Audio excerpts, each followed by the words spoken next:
John chapter 12. 6 days before the Passover, Jesus came to Bethany, where Lazarus lived, whom Jesus had raised from the dead. Here a dinner was given in Jesus' honor. Martha served, while Lazarus was among those reclining at the table with him. Then Mary took about a pint of pure nard, an expensive perfume. She poured it on Jesus' feet and wiped his feet with her hair, and the house was filled with the fragrance of the perfume. But one of his disciples, Judas Iscariot, who was later to betray him, objected. Why wasn't this perfume sold and the money given to the poor? It was worth a year's wages.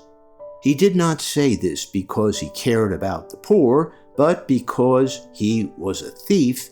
As keeper of the money bag, he used to help himself to what was put into it.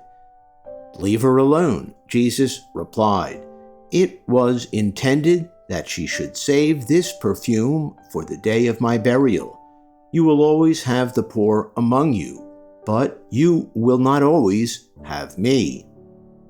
Meanwhile, a large crowd of Jews found out that Jesus was there and came, and not only because of him, but also to see Lazarus, whom he had raised from the dead. So the chief priests made plans to kill Lazarus as well, for on account of him, many of the Jews were going over to Jesus and believing in him. The next day, the great crowd that had come for the festival heard that Jesus was on his way to Jerusalem. They took palm branches and went out to meet him, shouting, "Hosanna! Blessed is he who comes in the name of the Lord. Blessed is the King of Israel." Jesus found a young donkey and sat on it, as it is written, "Do not be afraid, daughter Zion. See, your king is coming, seated on a donkey's colt." At first, his disciples did not understand all this. Only after Jesus was glorified did they realize that these things had been written about him and that these things had been done to him. Now the crowd that was with him when he called Lazarus from the tomb and raised him from the dead continued to spread the word. Many people, because they had not heard that he had performed this sign, went out to meet him. So the Pharisees said to one another, "See, this is getting us nowhere. Look how the whole world has gone after him." Now there were some Greeks among those who went up to worship at the festival. They came to Philip, who was from Bethsaida in Galilee, with a request. "Sir," they said, "we would like to see Jesus." Philip went to tell Andrew. Andrew and Philip in turn told Jesus. Jesus replied, "The hour has come for the Son of Man to be glorified. Very truly I tell you, unless a kernel of wheat falls to the ground and dies, it remains only a single seed. But if it dies, it produces many seeds.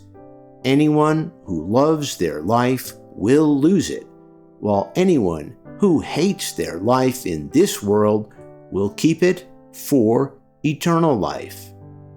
Whoever serves me must follow me, and where I am, my servant also will be. My Father will honor the one who serves me. Now my soul is troubled, and what shall I say? Father, save me from this hour? No, it was for this very reason I came to this hour. Father, glorify your name." Then a voice came from heaven, "I have glorified it and will glorify it again." The crowd that was there heard it, said it had thundered.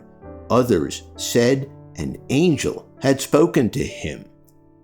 Jesus said, "This voice was for your benefit, not mine. Now is the time for judgment on this world. Now the prince of this world will be driven out, and I, when I am lifted up from the earth, will draw all people to myself." He said this to show the kind of death he was going to die.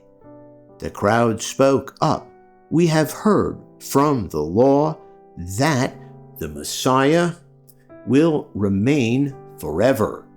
So how can you say the Son of Man must be lifted up? Who is this Son of Man?"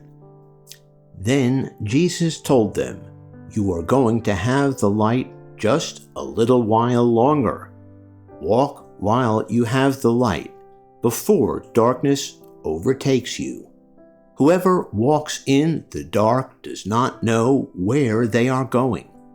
Believe in the light while you have the light, so that you may become children of light."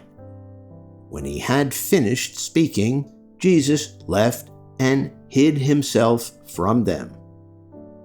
Even after Jesus had performed so many signs in their presence, they still would not believe in him.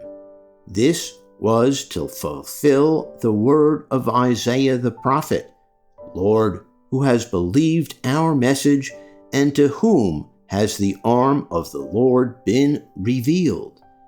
For this reason they could not believe, because, as Isaiah says elsewhere, "He has blinded their eyes and hardened their hearts, so they can neither see with their eyes, nor understand with their hearts, nor turn, and I would heal them."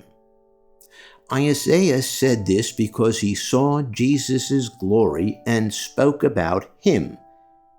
Yet at the same time, many, even among the leaders, believed in him. But because of the Pharisees, they would not openly acknowledge their faith for fear they would be put out of the synagogue, for they loved human praise more than the praise from God. Then Jesus cried out, "Whoever believes in me does not believe in me only, but in the one who sent me. The one who looks at me is seeing the one who sent me. I have come into the world as a light, so that no one who believes in me should stay in darkness. If anyone hears my words but does not keep them, I do not judge that person. For I did not come to judge the world, but to save the world. There is a judge for the one who rejects me and does not accept my words. The very words I have spoken will condemn them at the last day. For I did not speak on my own, but the Father who sent me commanded me to say all that I have spoken. I know that his command leads to eternal life. So whatever I say is just what the Father has told me to say.